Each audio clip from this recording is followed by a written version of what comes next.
All right, you're welcome back, and that's the music of Salif Keita. He is a Malian artist who is well known around the world. Just last year, he was still here in the United States, precisely in Chicago, where he performed at the African Music Festival. And he does this very well. And of course, he is on the news right now again for something good, because Salif Keita with Ladysmith Black Mambazo of South Africa have come together to produce a song against the ongoing xenophobic attack in South Africa, and the song was officially released yesterday, Friday, and the video should be out very soon. And that's saying the power of art. That's just talking about how great art is in helping us unite our world. I still have with me Miss Ella Umiwana, and we're still talking about the ongoing crisis in Burundi. You don't forget the number to call is right there on your TV screen. Give us a buzz. We'll be willing to hear from you. Share your comments and let's talk about this, because this is gradually becoming an ongoing tradition in Africa, right? Yes, yes. Where the leaders do not want to relinquish power. Exactly. And that's the same thing happening right here in Burundi. Yes. The protests, they have already about 2 people killed. 6. Yeah, about 6 people killed at the moment. Good. And of course, we have students who have, yes, hundreds injured. We have students who have gone to seek refuge at the United States Embassy right there. And Yes. let's take it up from there. What's your thought on this? The students, the schools are closed, especially the universities, and the students are running right there to the U.S. Embassy to say, we're not safe anywhere else. We're just safe right here in front of the embassy. To me, I think if they close the school, especially the universities, they are opening the door to the worst. Because those are the youth are the one who always are behind. A lot of those protesters, they are giving them opportunity to be on the street, and also because they're not gonna be busy doing something, so they're gonna be prepared to do anything, whatever they can do. And also that shows me that the government is becoming very weak. The government cannot protect his own. He cannot assure the safety. So that means the government is doesn't have no more power, no more authority. I think this is a case worse scenario, that they cannot even take care of the children and the youth, because the Burundian or each country, the youth is the country of tomorrow. It's our democracy. So if you cannot take care of the youth, I think everything is just going downward. Now, the president has threatened fire and brimstone, right, to give severe actions to people who are coming out to protest. Do you think that will in any way hinder people, or will it slow them down from coming to protests? He has said anybody caught protesting on the streets will be sanctioned. What do you think? No, I don't think so. That will be adding worse to worse. Because I think you need to make a political decision than going to attack, because that's what has been going. Because I heard from the protesters, they say if they use force to take them out of the street, they're gonna use force to remove them from the government. So when they're gonna start doing that fighting, then that's gonna be worse, because they're gonna be nowhere. That will be then the war. What people are saying are right now some of the visuals of the things happening right there in Burundi right now. Cars burning, the police on the streets trying to get people out of the streets. And so if you just tune in, the show is called on MBC, and this morning we are talking about the ongoing political unrest in Burundi over the declaration of the president's intention to run for a controversial third term. Exactly. Yes, and so let's talk about this now.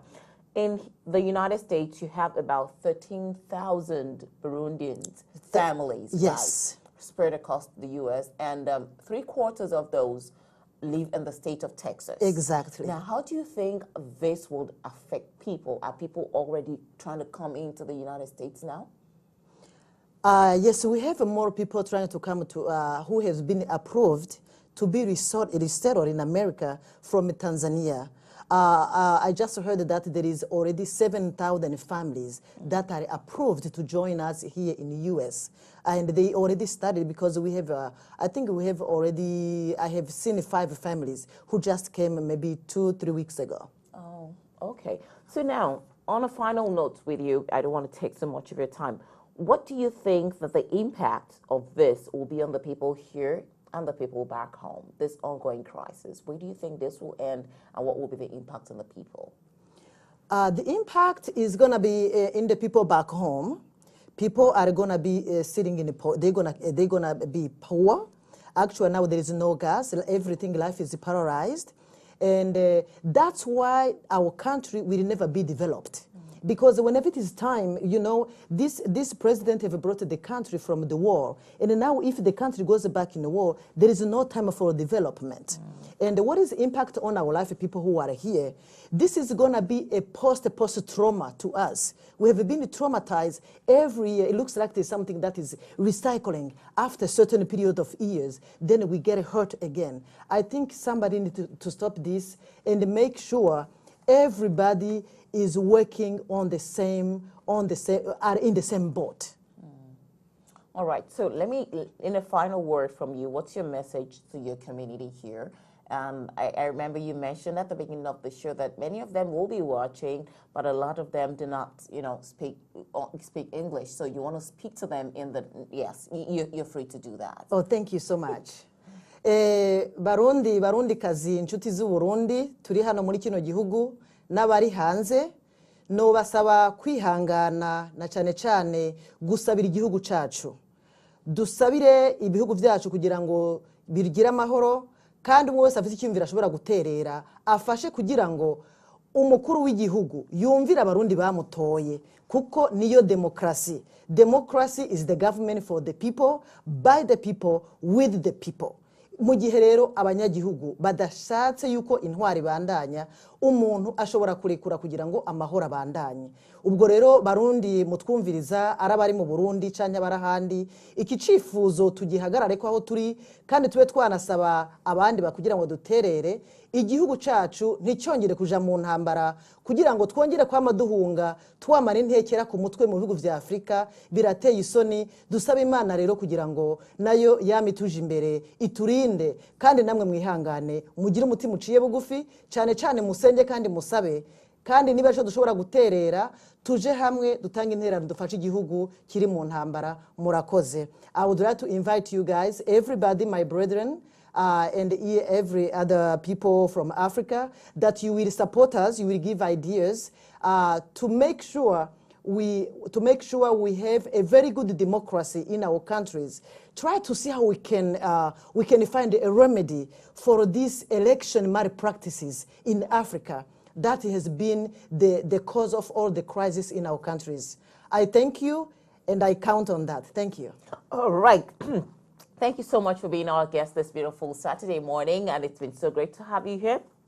Once again, my guest has been Ms. Ella Umiwana, and she's the president of the Burundian Association here in Houston, and she's also the founder of an NGO right here in the city of Houston that resettles refugees and helps them get jobs and also stay in job. Thank you so much for being with us on the show today, and we wish you all the very best. And to also our Burundi brothers and sisters out there, wish you the very best. We're with you. Africa is with you. Thank you. All right.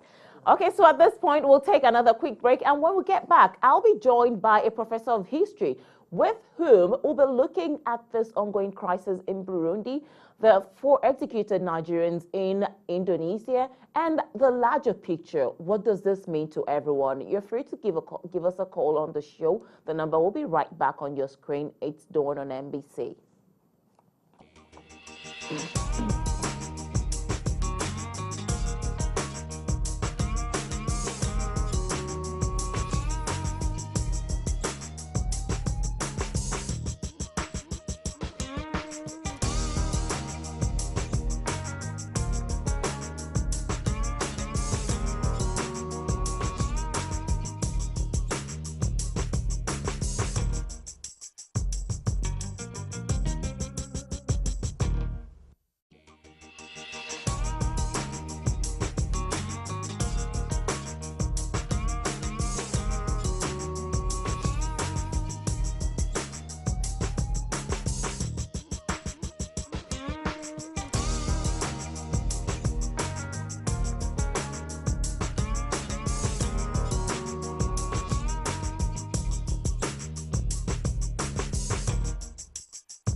retirer les polices aujourd'hui, monsieur. Nous réclamons, nous réclamons.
All right, you're welcome back to Join on MBC.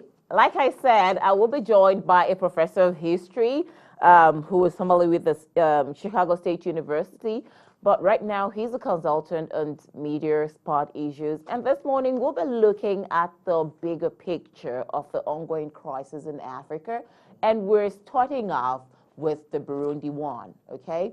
With the president seeking a third term, which has been termed a controversial third term, because his supporters say that he was picked on the first term, not that he was elected. That so this is his official second term. What's your take on that? You know, look, there are two things. Their constitution says not more than 2 5-year terms. Mm-hmm. The Arusha Agreement, which helped solve their civil war, Mm-hmm. also said the same thing. Now, 2 5-year terms as president, even though his argument or his supporters' argument is that he was picked by the legislators to be the president, that he hadn't campaigned and run an election for office, but he was president for 5 years. Now, if he was picked and he wanted to, he could after the first year say, look, let's start. He's been named or considered president for 5 years and another 5 years. So he's done 10 years. His argument will life out. Look, what should normally happen in any really well-organized and civilized country is that this should be challenged in the courts. In the court. Mm. And then the Supreme Court. Okay, now let's take this. Like I said, let's look at the bigger picture of this within Africa. Yes. Let's start off with Senegal's Abdoulaye Wade. Okay, he ran for a third term in 2012, but lost. It prompted riots in Senegal before he had to step down. Now, let's also look at the Democratic Republic of Congo's Joseph Kabila, who took over from his father after the assassination, okay? And then Burkina Faso's Blaise. You know, it goes on, and it's like these people get into power and they don't want to go. Now, let's even bring it back home to Nigeria, too. Yeah. We almost had a similar incident during President Olusegun Obasanjo when they were trying to see how they could change the constitution for a third term. Now, what does this say about African leadership? First of all, leadership or extension of power is a syndrome in Africa. And that's really because we're not used to rules to govern us, you know. Everybody makes up his own rules as they go.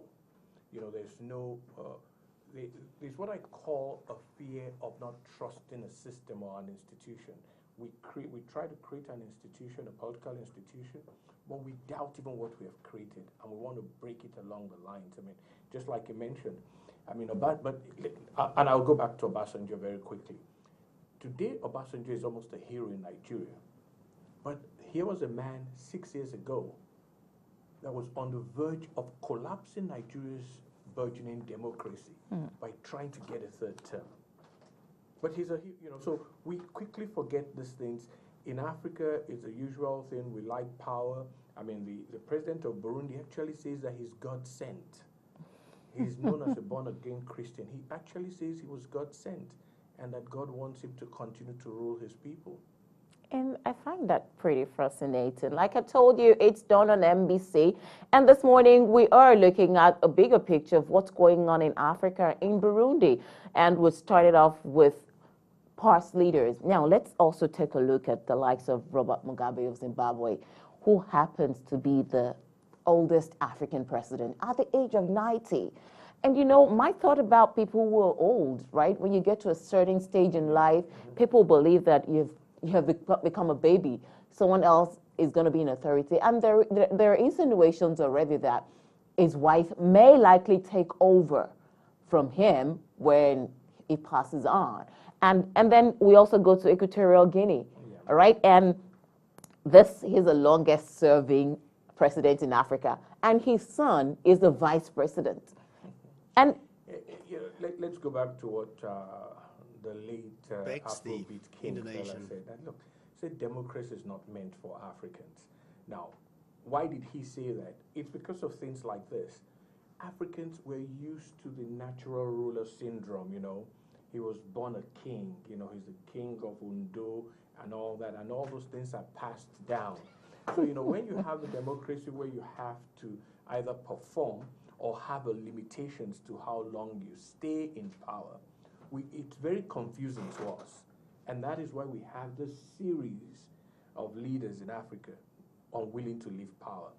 Because, you know, again, you look back at traditionally, you know, we don't have that kind of thing in most of our traditional rulership, you know. You get there, it's either when you die, your son takes over or your brother takes over. It's in a family. And so that's what we're trying to hopefully implement in democracy, which is, you know, which is against democratic norms. And then I ask, can democracy really deliver for Africa? It can. We have to be patient. Look, it's happening in Nigeria. Nigeria probably would have, I mean, to me, should have been the toughest place where, you know, you can really change government because, you know, but we've done it. And look, I had written in a column, I mean, well before our election, that when it happens in Nigeria, the next country that I'm looking towards for it to happen is South Africa. The ANC is not performing. The ANC is having problems. South Africa is actually going down under the control of ANC for about 20 years now. So there has to be a change in South Africa through the political process. And that's what we're waiting for. So South Africa is really the next major African country that we're waiting to see the democratic process really grow. That's food for thought for all of us right there. It's done on MBC right now. We'll take a quick break. We'll take another break, and I'll be back with Professor Omoosagie. And this time around, when we'll come back, we'll be talking about the Nigerians who were executed alongside other nationalities in Indonesia. What's your take on that? It's been a controversial issue. There are talks about strained relationship between countries that are affected. So it's done. Don't go anywhere. Join us on the other side.